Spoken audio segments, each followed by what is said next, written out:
Thanks to so many of you who filled our email and voicemail boxes last night. Your comments poured in after our Digging for Old segment that explored the history of the Viewmaster toy and its ties to Portland and Beaverton. We have several voicemails to share with you, but one of them really stood out. Here's a viewer named Suzanne. I'm still shaking. Ed Mayer is my father and started Sawyer's way back before I was born. I'm 90. And I just was so thrilled to see that story. You did a great job, and I'm so pleased that that was on TV.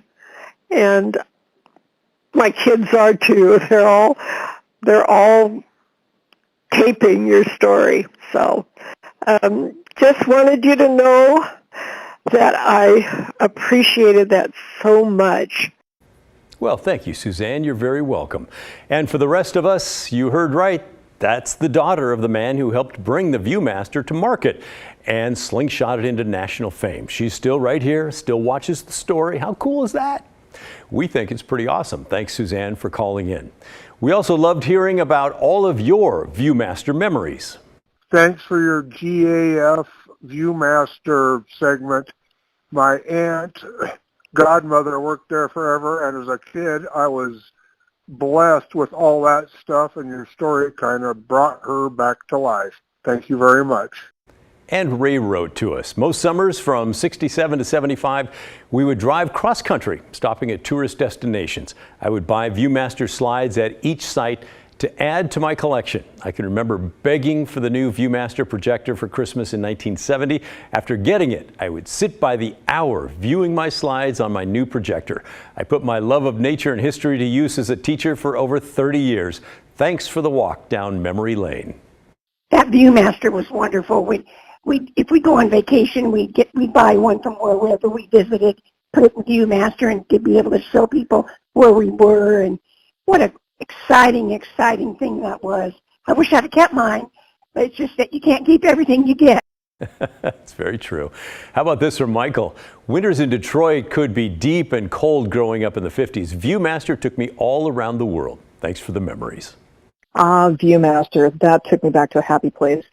I inherited my mother's Viewmaster, which looked like that black metal one that you showed, and her reels. She grew up in the desert Southwest, and some of those reels of looking at saguaro cactuses and cactus blooms through the 3D images of places I'd never been was absolutely magical. I added 2 of my own reels. I had some from the then Washington Park Zoo.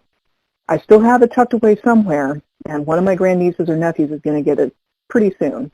But thanks for a great memory. Awesome. I hope you find it. Thanks again for all those wonderful voicemails. My wife, Jackie, by the way, reminded me that her grandmother, Marguerite, worked there too.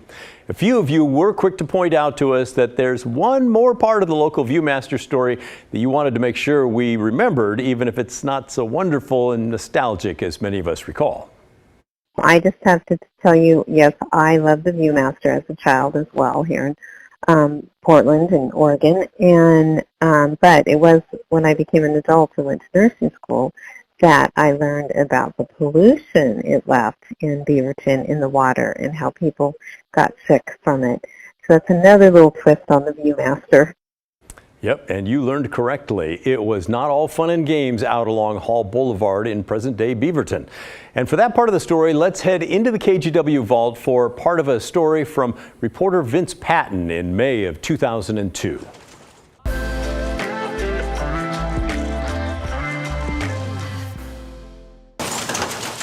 For decades, workers poured out popular Viewmaster toys, and every day they drank poisoned water piped into the plant's drinking fountains. I remember the water was very cold and sweet. As a child, Amanda Evans remembers the drinking fountain near her father's office at Viewmaster.